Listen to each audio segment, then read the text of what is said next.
Hello, everyone. If you like what I'm doing here, please consider subscribing, liking, and commenting. It would really help the channel out quite a bit. Thank you very much. I read in the papers about the Freedom Train. I heard on the radio about the Freedom Train. I seen folks talking about the Freedom Train. Lord, I've been a-waiting for that Freedom Train. Destination Freedom.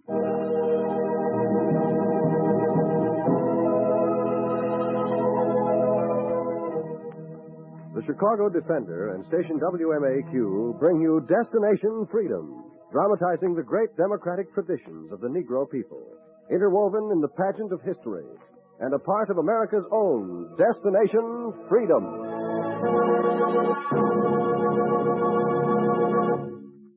Today, Destination Freedom tells the story of the noted poet and playwright Langston Hughes in a chapter entitled Shakespeare of Harlem.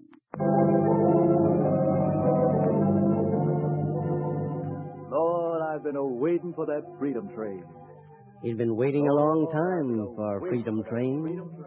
He was a boy with a notebook and a habit of writing about trains. He was born poor in Joplin, Missouri. He hadn't seen his father in so long he'd forgotten his face. He waited for the train to bring his father while he grew up back of the tracks in Kansas City, Cleveland, Buffalo, Chicago, Charleston, Joplin. He waited for the great day even when he moved with his mother from town to town, from house to house, looking for cheaper rents and a wider world. He had been waiting 18 years for the sight of his father. Then a letter came. He tore it open, and the letter spoke to him. My dear Langston, be ready to meet me today when my train comes through Cleveland. You will accompany me to Mexico for the summer. You're going to be free from poverty and poor people. Tell your mother. Signed, your father. I'm going to be free. He put the letter in his notebook with his stories and sketches. He was too happy to walk. He went running down Central Avenue. He ran into a restaurant where his mother worked. He got up to the counter and he waited while she called for orders. Your order, please. Hamburger, nothing on it. Plain hamburger. Plain hamburger coming up. Ham and rye, a cup of coffee. Ham on rye and a cup of coffee. Ham on rye, a cup of coffee. Mother. I'm busy, Langston. I told you not to come down here when I'm busy. Order, sir? Coffee and donuts. Mother, the letter came. Langston, I told you. What letter? The one I got from Father. He mentioned you. Mentions me. Mighty nice of him. What does he want? Here, you read it. I won't touch it. What does he want? He wants me to come with him to live on his ranch in Mexico. Isn't that just like him? He wants to take you away from me. Oh, no one could do that. He couldn't, he would. He's waited until you're big enough to work and help earn a living. Until I've raised you and worked for you and put you through high school. Now he comes to help. Is he that way? He's worse than that. You're like him. You've got his ways. You've been waiting every morning for the train to bring you. I'm losing you. You're not losing me. I just want to see what it's like to have a rich father. It's been a long time since you've seen him. Maybe he's changed, Ma. Maybe you like him. Maybe we three can get together. You don't know what you're talking about. Mother, the train will be in now. Let me bring him here. You keep him out of my sight. You hear me? I gotta go, Mother. Wish you'd change your mind. I'm still waiting for that coffee and donuts. Oh, donuts and coffee. Donuts and coffee.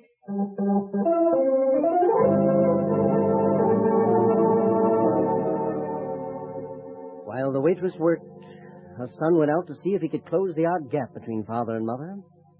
He held an image of his father in his head, an image of a wonderful, wealthy man who lived in a land where there was no color line, no rent falling due, just mountains and sunshine and air and freedom.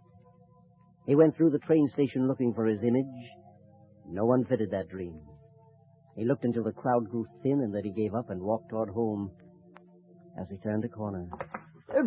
Oh, watch where you're going, you clumsy clown. Are you blind? I'm sorry. The boy and the man passed each other, then together they looked back. The boy spoke. Say, are you my father? Are you Langston Hughes? Yes, Father. Oh, then take your hands down. Don't make a public spectacle of yourself, pawing all over me. Yes, Father. You got my letter? Are you ready to go? Have you packed your things? Oh, I don't have anything else to pack. I'm ready. Well, then come on. Don't stand there. Oh, I can't go without Mother's word. Aren't you going to talk to her? Oh. Don't you want to see her? What is she doing? She's working. Working? Well, isn't that just like her? If she'd stayed with me, she wouldn't need to work. She wouldn't listen to me. Will you talk to her now? Maybe. Yes, maybe when she sees what I've become and what I'm going to make out of you, she'll come to her senses, lead the way. So the boy led his prodigal father into the little restaurant where his mother worked and waited for his mother to look around. Wheat cakes and syrup, miss. Wheat cakes and syrup. Wheat cakes and syrup. Mother, Father's here to see you. I see him. What's his order? Now, Jan, I've been thinking. I've come back because I've been thinking about our son. What's your order? Ma, listen to him. The boy'd be better off with me. I can give him what he can't get here. Now, if you know what's good for you, you'd come back to me, too. Yes, Mom, maybe Dad's right. Let's all be together. What you say? I said, what's your order? Ham and eggs. Egg for a ham. Egg for a ham? Langston, my train leaves in an hour. If you want freedom to grow up and make something of yourself, you'll catch it. But what about Mother? Decide without your mother. She dislikes the way I make my money. She's not a practical woman. Else she'd leave this garbage and poverty behind. The train leaves in an hour, I say. I'll be on it. Waitress, here's a quarter tip for you. Cook! Take this quarter out and throw it in the garbage. 1 quarter for the garbage. Mother, what do you say? Shall I go with him? You want to go. You still want to go. I can't get a job in Cleveland. There's no work in Cleveland for me. I'll only stay a month in Mexico and... Get out of my sight. I won't go that way. Give me a good word. Give you a good word.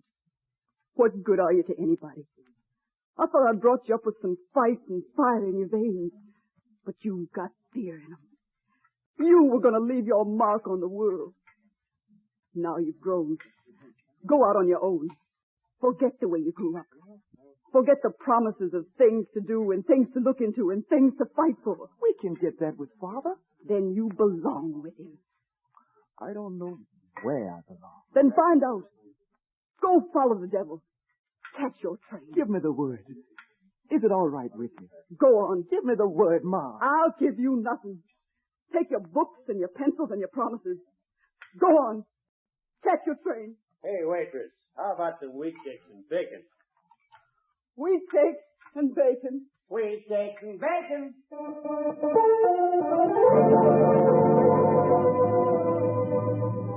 The boy sat a long time at the counter waiting for the good word. The word never came. The train did, and he was there to meet it. So, you came without the old woman's blessings. You've got sense. You're a son after my own heart. Come along, get aboard. Why didn't Mother want to come? She's a woman who lives by hopes and promises. Hopes of what she wants to see here in the States. I know better. In a few days, you'll see something that'll make you forget all about your life here. Get aboard. Board! Oh, board!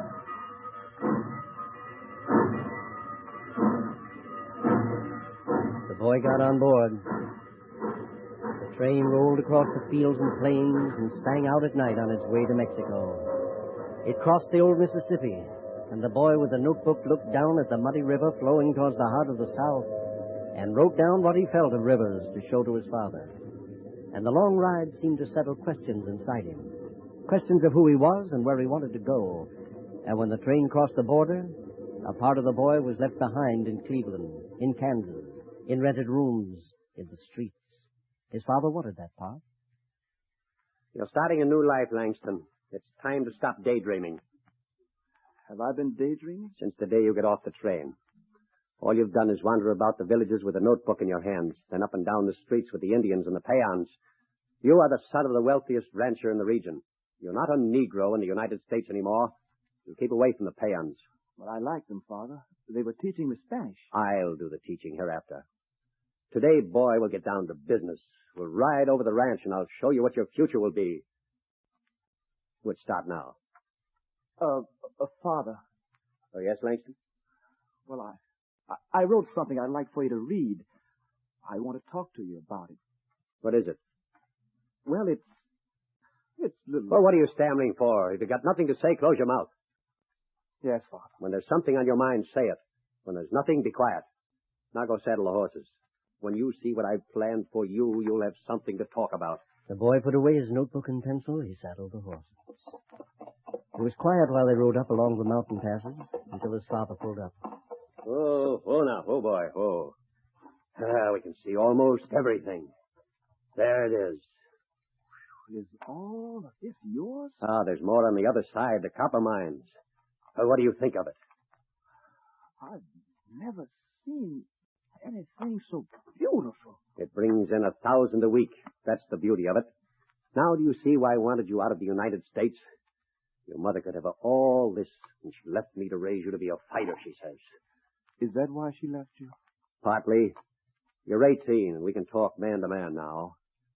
You know, I think it's best you study engineering in Switzerland for a few years. Then we'll exploit the mines here. Or maybe you'd do better running the ranch. Father. Yes? I'm not going to be an engineer. Oh? Well, perhaps not. I thought you had a liking for calculations, the way you carry that notebook around all day. I'm an easy man, Langston. As long as you pick a profession that'll make money, you'll find me a good father. What I'm going to do, I don't think it'll make money. Well, what will it do? Well, it'll make people see things better and feel things more. What on earth is that? Poetry. Poetry? That's what I intend to write, Father. Now, look, Langston. Don't play when I'm serious. I've thought this thing out. Now, look, when we get to Switzerland... I'm not going to Switzerland. Oh, I wanted to tell you. I'm going back to the United States. I'm going home. What home? My home. You're out of your head. What have you got at home? What's there for a Negro in the States but Jim Crow and white-only jobs? I'm going back. For what? What have you and your mother got in your heads? I'm trying to save you, the way I saved myself. I got away from the segregation in the slums, and I've won a fortune. You can do the same. What's gotten into you? Nothing. Except I'm lonely here.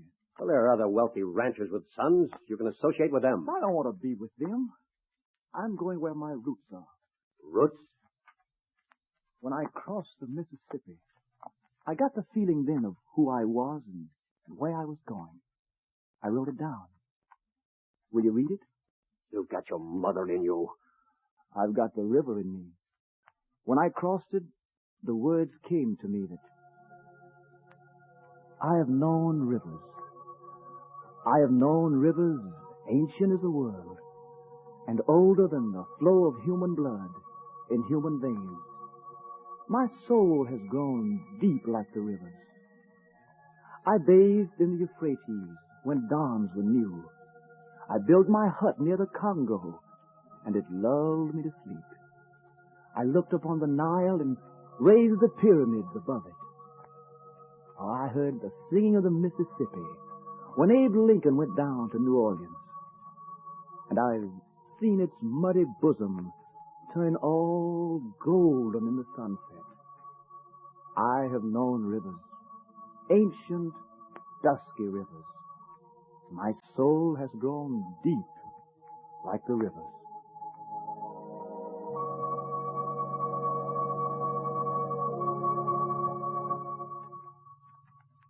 The boy with the notebook got ready to get on the train, and the prodigal father cursed him. Let this be the last time you call me father. I want no part of poets or fools. Mark my words, you'll go hungry and jobless at home. Oh, you'll be happy for a while. But there'll be streets you can't live on, jobs you can't get, restaurants you can't eat in, and hotels you can't sleep in. You'll never find a father who can give you the freedom I've given you. Take your notebooks and your poems, and may the devil keep you.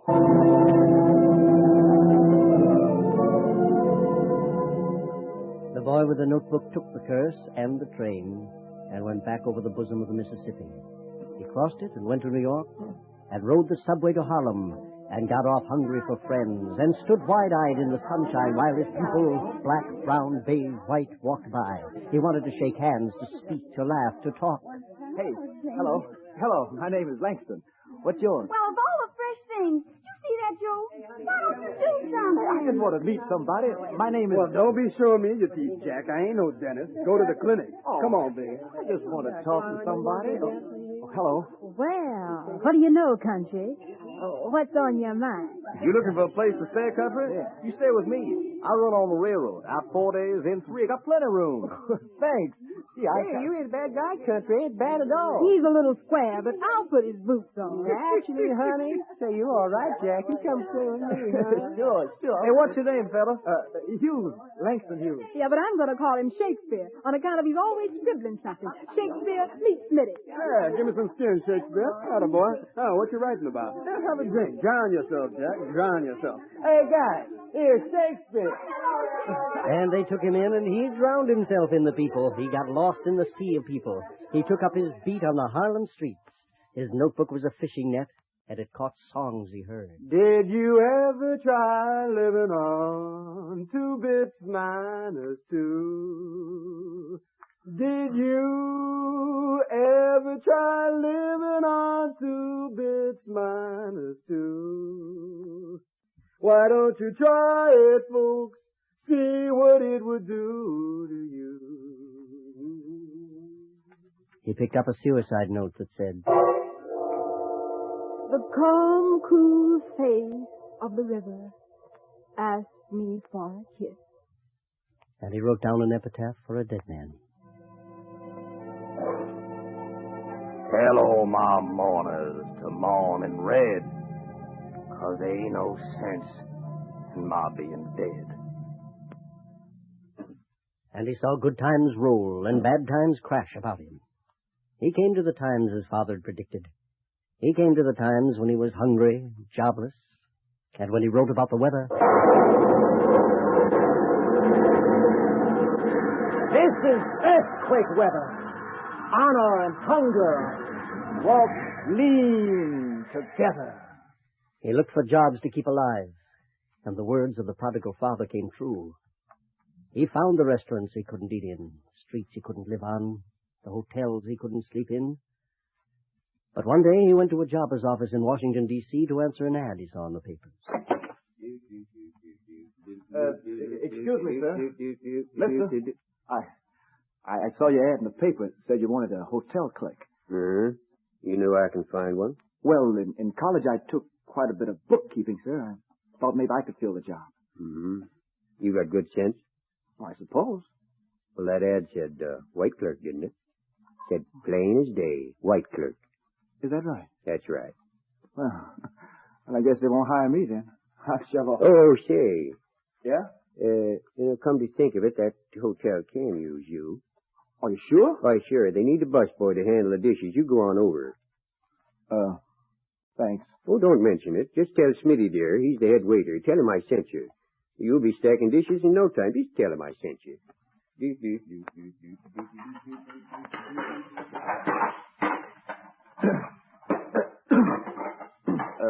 The jobber sent me over. Oh, man, you got an easy job, Sonny. No responsibilities to worry about whatsoever. It's 7 days a week, 9 hours a day, and that's $15 per. The pay ain't bad. Now, you start collecting dishes as soon as supper's over, and whatever you do, don't be slow. He put aside the notebook while the plates piled high. He got to know the waiters, the cooks, the maids. But the net of his notebook caught less as the days wore on, and all the words of his father came before him. One day was like another, until he stopped in the lobby of the hotel to peer at a poster. He stood looking for a long time until the head waiter came. Langston, dinner's almost over. The tables need clearing. Now get ready for work. What you standing daydreaming about now? I was looking at this poster. He's speaking here tonight. Who's he? Rachel Lindsay. Oh, you know him? A friend of yours, maybe? No, he writes poetry. I recognize his picture on the poster. You know, if I didn't work tonight, I could hear him. Not in this hotel. He's speaking before the governor's conference. Can't you read? It's in the auditorium. They don't allow colored in the auditorium. I'd sure like to hear him. You're the oddest busboy I ever heard tell of. Oh, you'll see him all right, even before the conference, right in the dining room. All you got to do is clean off his table. Look him dead in the eye. Now, come on. You got a date with the dishes. He kept his date with the dishes, and slowly an idea came to him that between poets there was a bond that cut across color lines and job lines. He worked over the tables, and when he came to one marked Rachel Lindsay, he took up the menu and carried it to the kitchen. He took out his pencil and wrote down the lines of a poem. He wrote down the lines of a poem that went, Democracy will not come today, this year, nor ever, through compromise and fear. I have as much right as the other fellow has to stand on my 2 feet and own the land. I tire so of hearing people say, let things take their course. Tomorrow is another day. I do not need my freedom when I am dead. I cannot live on tomorrow's bread. Freedom is a strong seed, planted in a great need. Listen, America, I live here too, and I want freedom just as you. Then he signed his name and put the venue back on the table of Rachel Lindsay. He went home and slept like a rock, like he had thrown his last stone. Then he came back the next morning to the same job, the same hotel. But there was something that had changed the busboy's world. There were men around the doors. The head waiter was the first to see him. There he is, boys. There's the man you guys want. Say, is that Langston Hughes? Is that guy a poet? He don't look like no poet to me. He don't look like nothing but a busboy. If bad busboys make great poets, Shakespeare. Hey, are you Langston Hughes? Yes? Yeah. Who are you? Well, I'm from the Journal, Mr. Hughes. Mind posing for a picture? Hey, mind stepping back so I can get your feet in there. Thank you. Smitty, what's the matter? What's going on, Smitty? What did I do? You did plenty. Ain't you read the paper? Oh, I haven't had time. Look here. Your name's in them all. Right up top. Big story says Rachel Lindsay read your poem to the governor. See? Rachel Lindsay discovers busboy poet. Now, Mr. Hughes, tell me in your own words, does stacking dishes inspire you to write poetry or vice versa? The Journal's running your exclusive story, Mr. Hughes. Did your father like poetry or was it your mother? Hey, wait a minute, fellas. Hey, where are you taking him? Hey, wait a minute. That's enough, boys. That's enough. Didn't matter. He's still got a lot of dishes to stack, and I don't want him too weak to work. That's enough, boys. That's enough.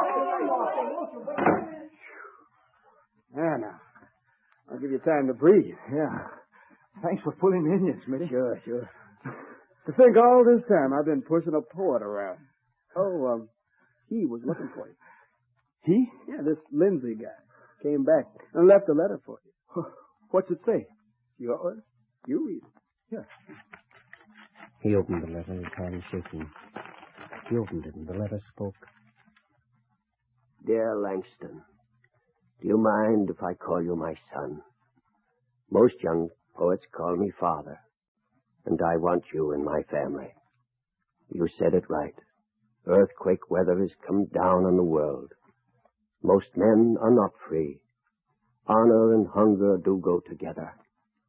I want all my sons to wake up the world. We poets, even when not born of the common people, must speak for the common people. Speak loud, son. Speak the truth and scare hell out of the devil. And when you see freedom coming, catch it like you catch a train, and let no passengers be Jim Crowed. Affectionately, your father, Rachel Lindsay.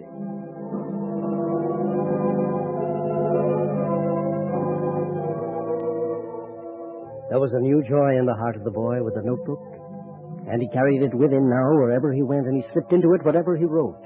He wrote of many things, of blues, of women, of people and places. He was read in every country where books were printed. He went back to his habit of writing about trains. When he heard about the Freedom Train, he wrote of it.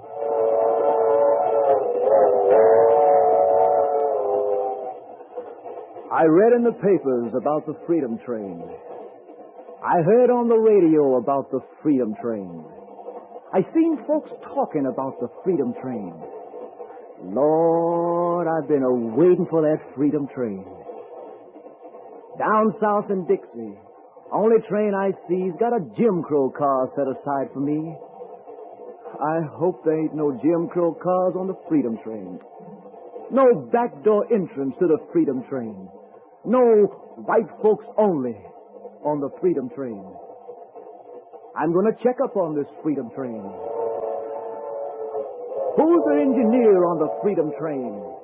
Can a cold black man drive the Freedom Train? Is there ballot boxes on the Freedom Train?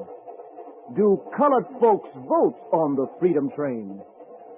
Somebody, tell me about this Freedom Train.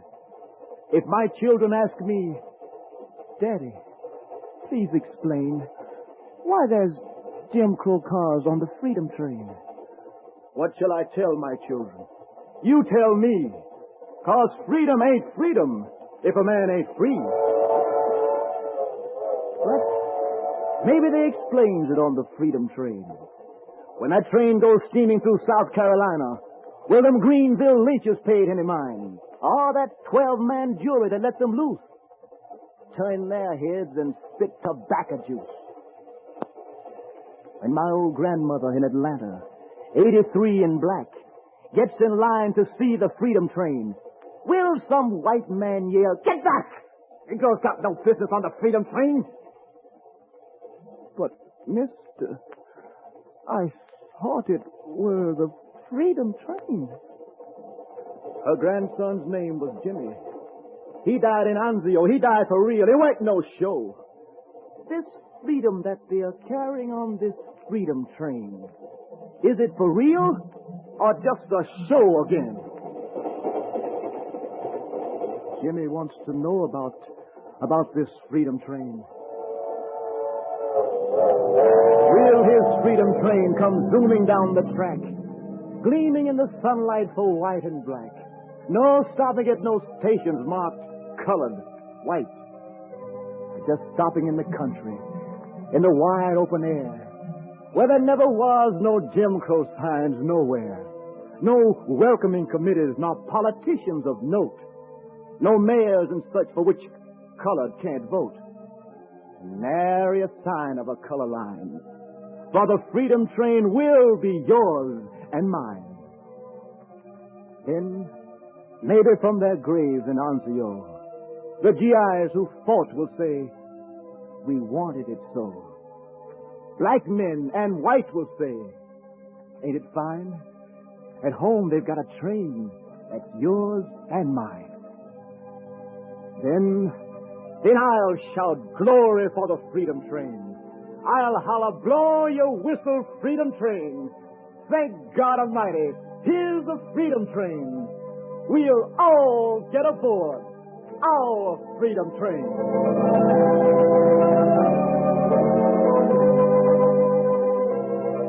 The boy with a notebook wrote down his poem and caught the train. And so Shakespeare went back to his beat in Harlem.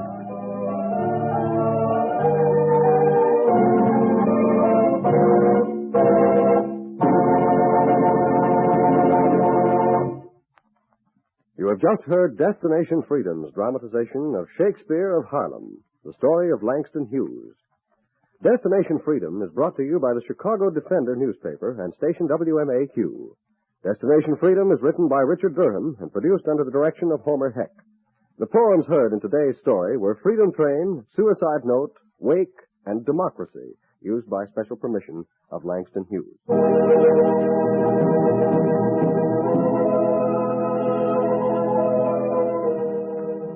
Langston Hughes was played by Fred Pinkard. Others in the cast were Janice Kingslow, Louise Pruitt, Oscar Brown, Charles Mountain, Sherman Marks, and Les Spears. The special music was composed by Emil Soderstrom and played by Elwin Owen and Bobby Christian. This is Hugh Downs, inviting you to be with us again next week for another in our series on the Negro in Democracy. Destination Freedom.